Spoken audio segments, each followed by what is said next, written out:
Welcome back to A Celtic State of Mind. It's full time. I'm Paul John Dykes and I'm talking to Paddy Sannett and John Hughes. And at half time, we were 1-0 up. John, I'm going to come to you first because you told me that we needed to see more from O. He'd been getting an easy time of it. On the 87th minute, Vata does brilliantly, crosses the ball over. That's the moment. That's the moment in the second half, isn't it? That's when he needs to step up. Well, based on that, I think we need to see less of O, not more of O. That was the chance we've been trying to create for the whole game. Mm-hmm. Do you know what I mean? I don't know how many times we tried to make that chance, and eventually Vata does tremendously well. Beautiful ball. O's completely unmarked in the middle. You've got to put that away. You have to score that. So, look, he's not responsible for the ills of the side. At the end of the day, there was a lot of game that happened before he was anywhere near the pitch. So, you can't sort of blame him for in particular. But yeah, you have to score that. Mm-hmm. It's so frustrating. And we've had that now for the last couple of years. We've managed to pull those out the bag. I have to say, today was the first time, I think, this season, just based on the bench and all, in the conversation we were having beforehand, it was the first time this season that I didn't feel confident, that when they pulled back, that we would definitely score. And pretty much every other time this season, I've just been like, I will get this back. We'll definitely get this back for the 90, the 97 in this case. But I didn't feel that way in this game. And, that turned out to be the case. And I mean, I don't know what more the manager could have done, really, because what formation were we playing at the end? The 3-5-2? Mm-hmm. Was that a 3-2-5? 3-2-5, I think it was. 3-5, yeah. Aye. So it was the manager did everything he could, but it was a very, very frustrating day. It was, and I've started off with O. I don't want anyone thinking that I'm blaming him for this performance. It was a disappointing performance. At half time, we spoke about a few things, Paddy. The first thing was, obviously, I was giving Motherwell credit because they had set up their stall. This is what they need to do. I'm going to take every single bit of that credit back, right? Aye. I mean, imagine at the end of your career, Paddy, right? And you say, remember that time I wasted 7 minutes at Celtic Park? Imagine that was your aspiration in life. I know. I mean, it got to the point even the ref was sick of it.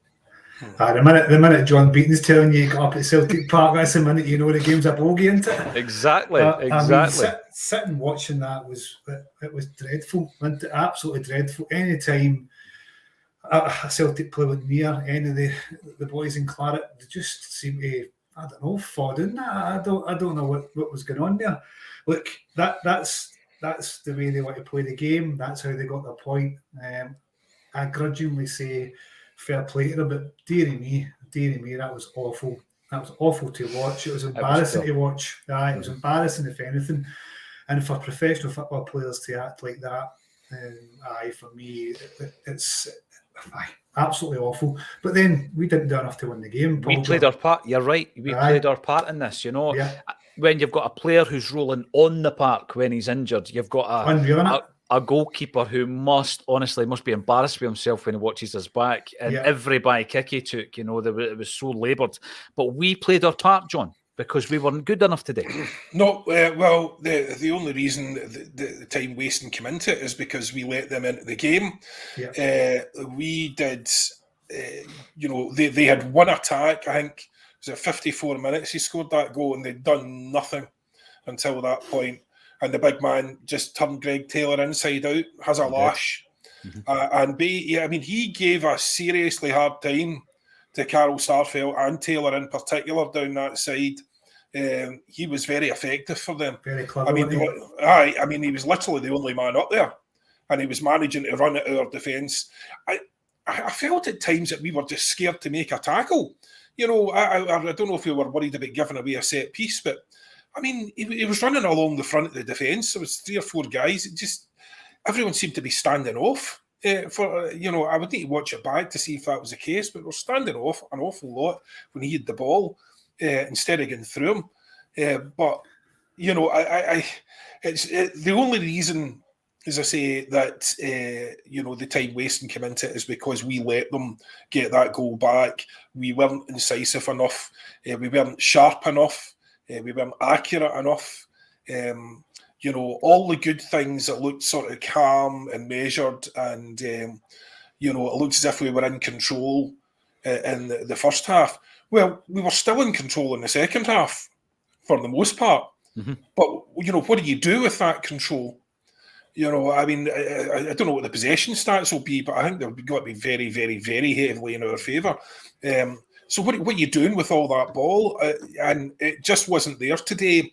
The movement wasn't there. The right choices weren't there. The passing wasn't there.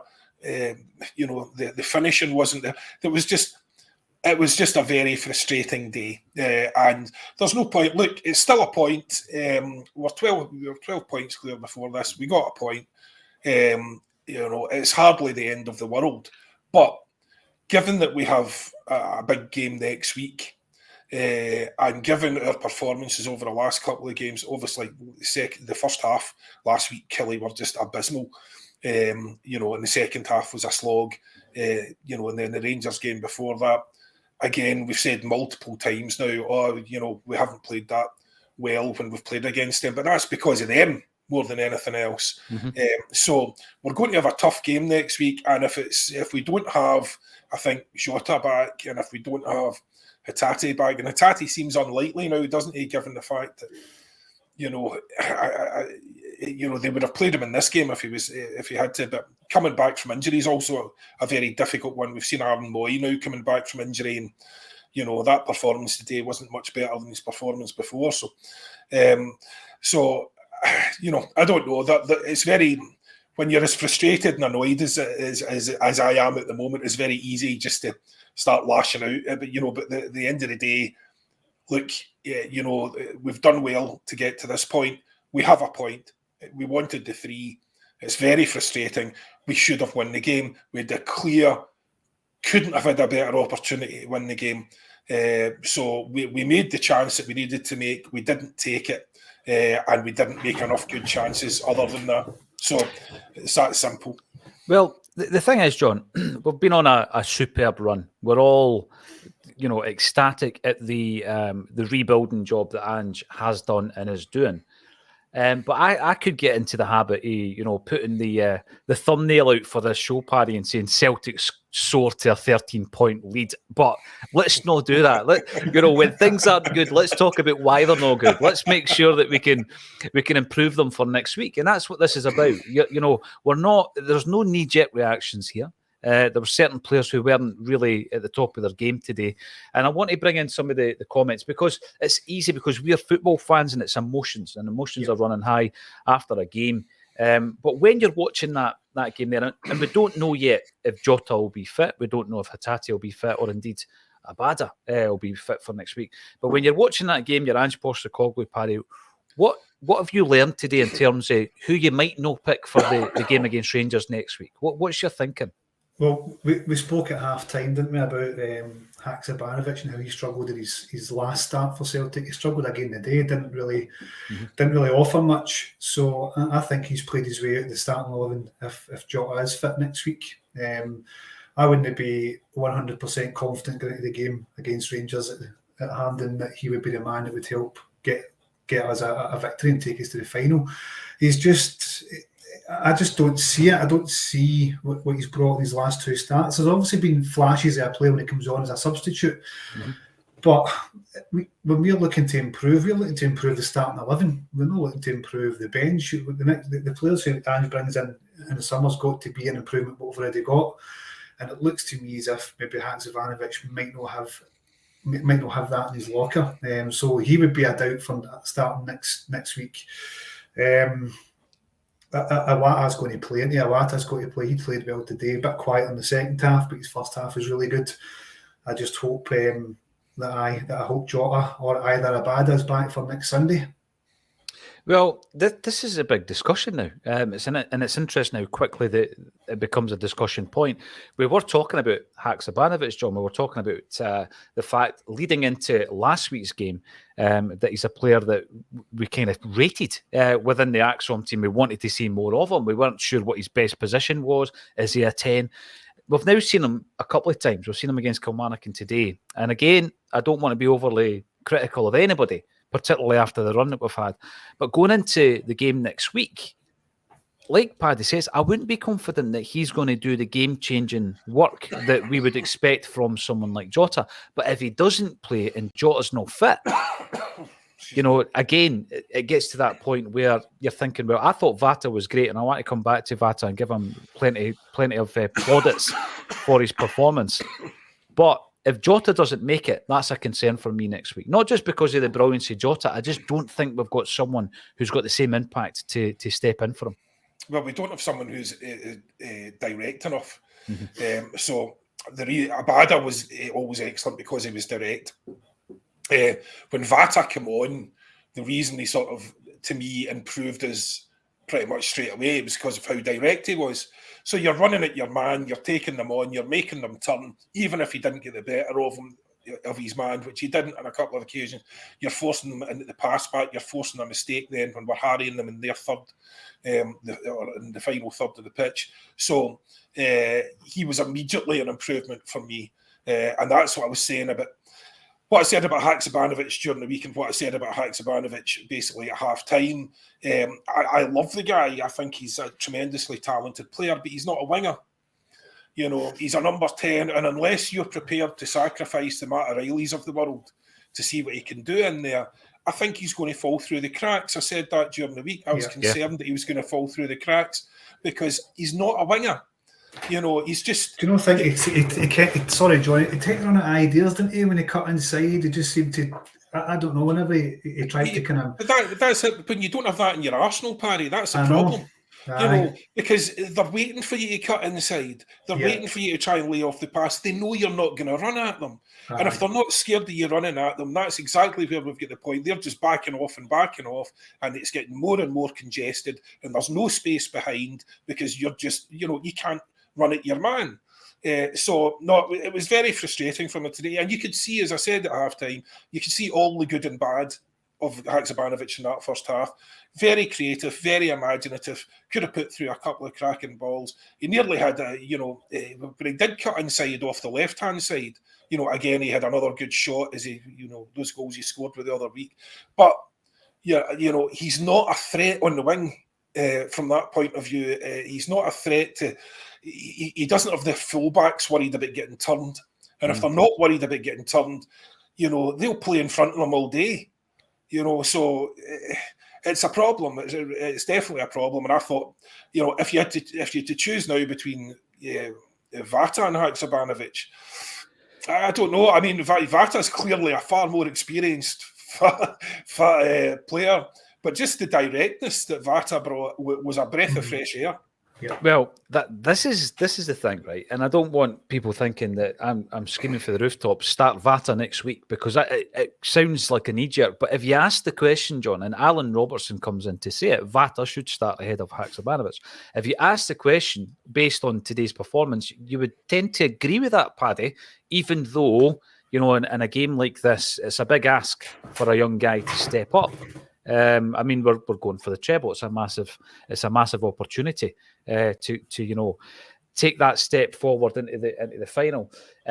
Would it be a bridge too far for young Rocco? Is it too much to ask of him, or really is this the big test that somebody like that needs? Hopefully, we're not in a position. Hopefully, Jota makes it, right? But if he doesn't, it is a dilemma, isn't it?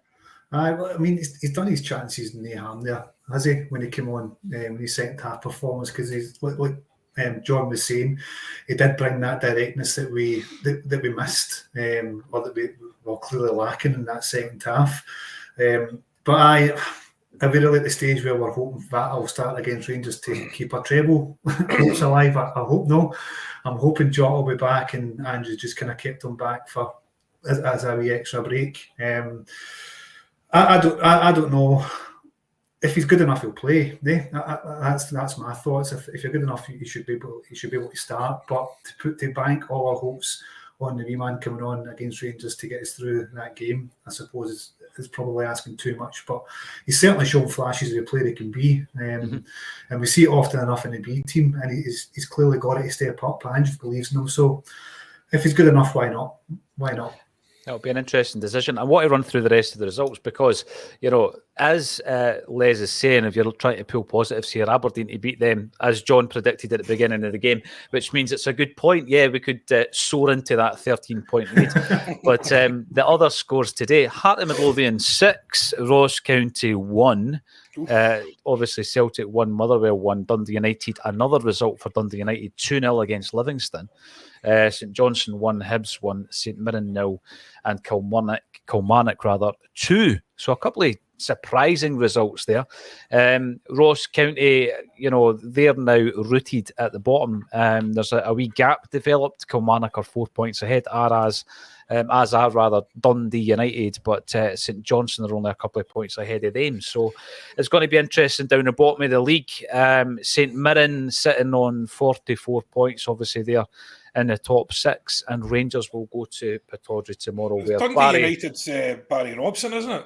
Yeah, it's Jimmy Goodwin. It's Jim Goodwin that's taken over at United. Aye, Barry Robson. Barry Robson's Aberdeen. Aye, Aberdeen. Sorry. Yeah. Barry Robson will do us a wee favour tomorrow, I'm sure. Vata looks a player, Neil. Yeah, we've got to give the young guy credit. He came on, he looked direct. There was one occasion, actually, John mentioned, I was going to call him Martin O'Neill there. Where's my head gone? Matt O'Reilly, yes. And there was a moment where O'Reilly plays a pass to hit the line, and Haksabanovic doesn't read it. No. Can you remember the boy ends up going out? Makes O'Reilly look bad, Yeah.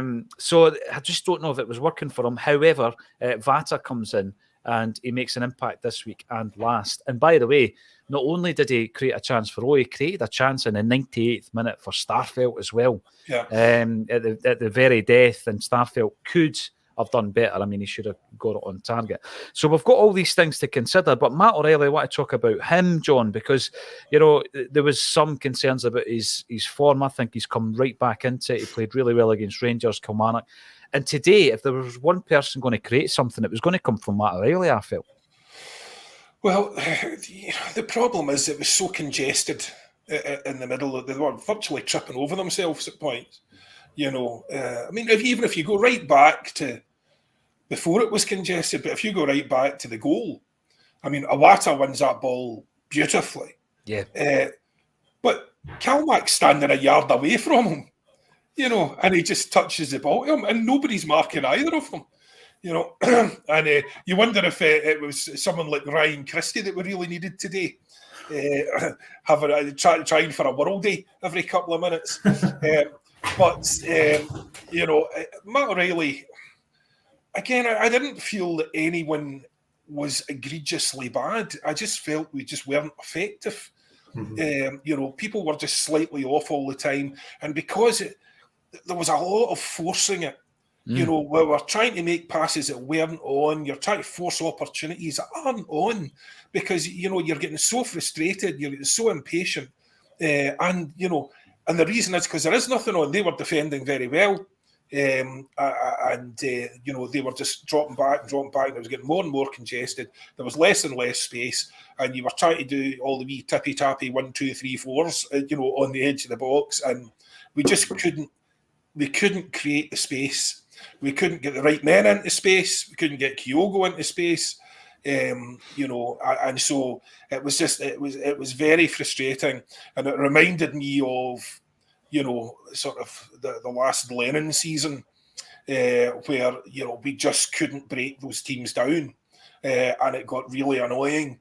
But this year, and under Ange, and especially this year, we found a way. We've always found a way. Yeah. But a lot of that was to do with the strength of the bench and, guys coming on who were themselves game changers. It's one of those things. Look, it was very frustrating. And but I don't want to be getting torn into the players that have got us to this point in the season. There are a few guys there who won't be happy with their performance, who think they should have done better, and they would be right about that. But look, we need to get the heads up. We've got a big game next week, and we need to be considerably better than we were today. Now, we'll have more space next week, potentially, but it'll be a different kind of pressure. And so, and again, the games against them have been difficult this year. And unless Aberdeen do us a favour, if they go out and they get a good result against Aberdeen, they'll be into that game feeling optimistic. Whereas we won't be. So, psychologically, that is, it's not the best preparation for a game like that. See if things are. Sorry, if they're just rolling along nicely, Paddy, and we go out there and we win 4-0 today, and we're not asking any questions about deficiencies or anything that might be wrong. If you flip it then and say, wait a minute, we've got a wee wake up call today, which means that it might work in the opposite way next week. Do you think that might be something that timing wise, nobody wants to drop points at home to Motherwell, but it might actually give us a wee boot up the backside for next week? That's what I was interrupting you to say there. Maybe it's just best we get that performance out the way this week and next week. Do you know what I mean? In that way, they'll get a rocket for Ange, and they'll know under no uncertain terms that will not be acceptable for next week. So, we could have went on and broke our all-time goal scoring record today and get into next week all happy, and we're going to roll over Rangers as well. But in the grand scheme of things, right, the draw today isn't really that important, I suppose. The performance really into it, so it's not going to change the destination of the league.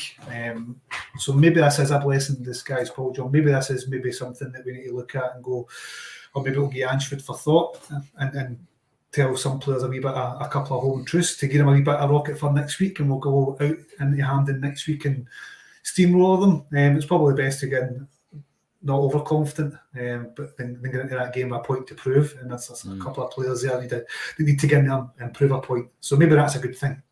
Yeah. Barry McCluskey, a wee note of caution from Barry. Let's keep our feet on the ground regarding Vata. He's come on as a late sub in the last couple of games. How many times have we had Wonder Kid fever? And Paul Diet comes in to say, and what happens if Vata starts and doesn't have a great game? Is he a dud all of a sudden as well? These are the things that will be considered by Ange. And I'm going to ask the troops, I'm going to ask you, your starting lineup for next week and why. And I know that you've got Hatate, Abada, Jota. We don't really know the status of them for next week, Barry, but going into that game, who's impressed you? Does O'Reilly start? I mean, Iwata, I thought looked really, really good. Did he run out of steam? Why did he get taken off when he did? It seems like there's a lot of football still to be played. Was he slowing things down too much? Because I think a great part of his play is he never looks rushed, but he's not as, one touch and getting it away. So what's your starting lineup, Paddy? I'm going to start with yourself for next week. You know what? I didn't really give it much thought, to be honest. I'll try to go over the amount of players that filled in that park yesterday. There must have been mouse traps lying everywhere. Sorry, today. No, I don't think it'll change much. I think I think Iwata will start next week. I think he's done enough to stay in the team. That's obviously depending if Atati's fit or not. I think the big question mark is just Haksabanovic, mate, if I'm honest. I don't think any other member of that starting lineup will change. The back four certainly not going to change. The goalkeeper's not going to change. McGregor will start. O'Reilly will start. And Kyogo's he's not going to follow the team. So it's really just Maeda will start. It's really just Haksabanovic's. For me, that's the only change that's up for grabs there. If Jota's fit, then great.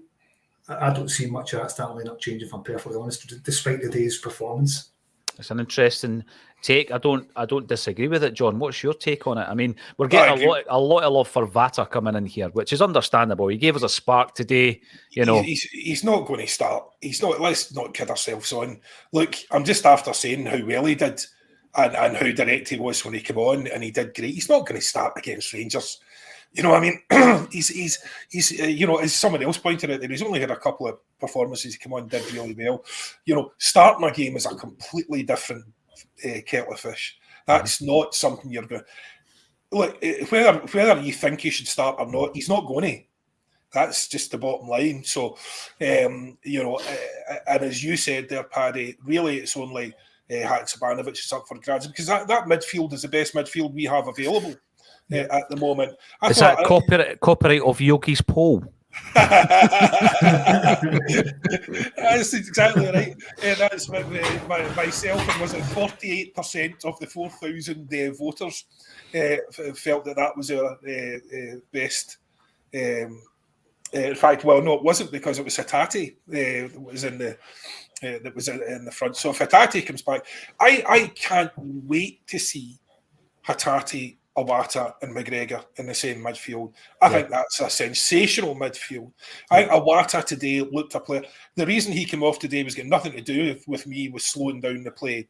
He was laying the ball off. He was running into space as much as he could. So I didn't think he was slowing anything down. But again, there wasn't much space, and you need luck, or you need a bit of magic to open that up. And we got luck. We got a deflection at the start, and we got a bit of magic, and we didn't take advantage of it. So it's small margins in a lot of these games. It's easy to think back in some of these games and think, we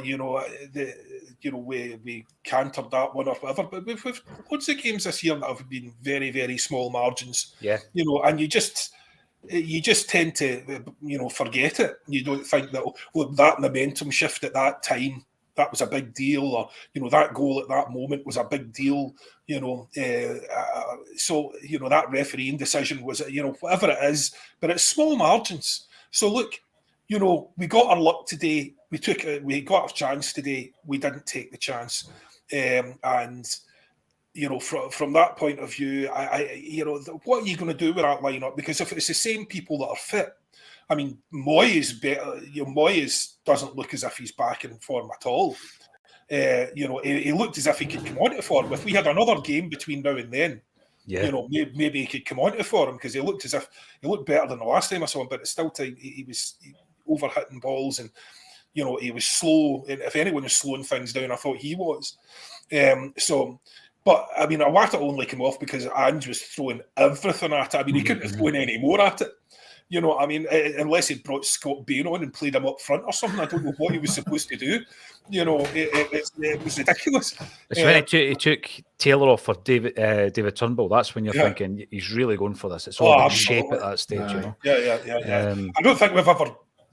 I can't remember us ever doing that before, like that to that extent. But I mean, that was really like everyone who could get forward was on the pitch. Apart from maybe Summers.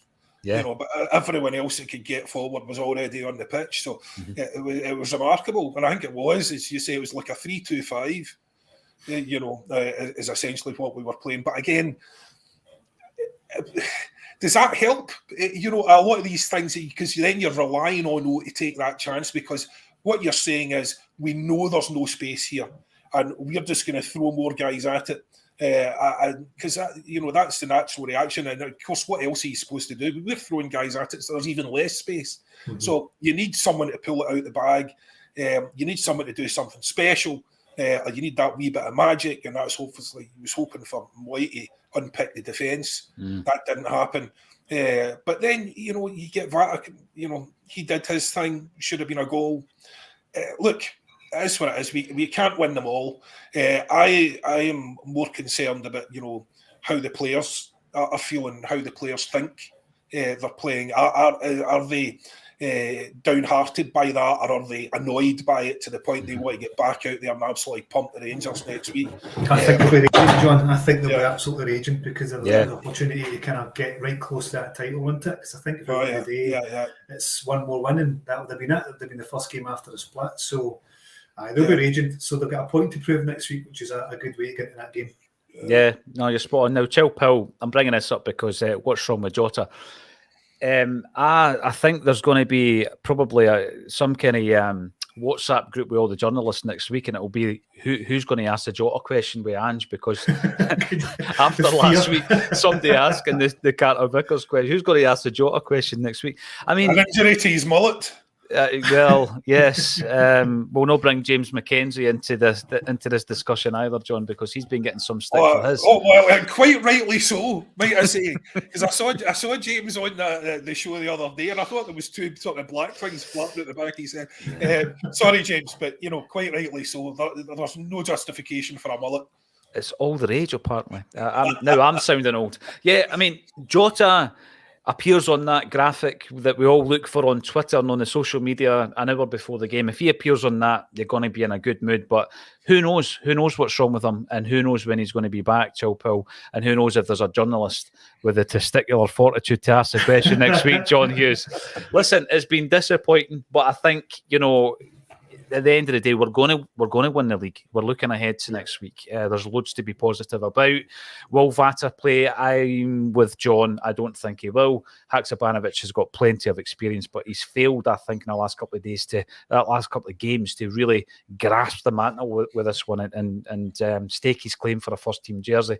The comments will rage on after the live show finishes, so keep commenting underneath. Should Vata play? Should Haksabanovic start? And if Hatate makes a miraculous recovery, does he start? Is that a good idea? Let us know in the comments underneath if you enjoyed what we're doing over the last 3 sessions today. Then give us a thumbs up on the channel. And if you want to comment, subscribe to A Celtic State of Mind. Thanks everybody for getting involved. And thank you again to Paddy Sinnott and John Hughes for joining me on A Celtic State of Mind. Here we are.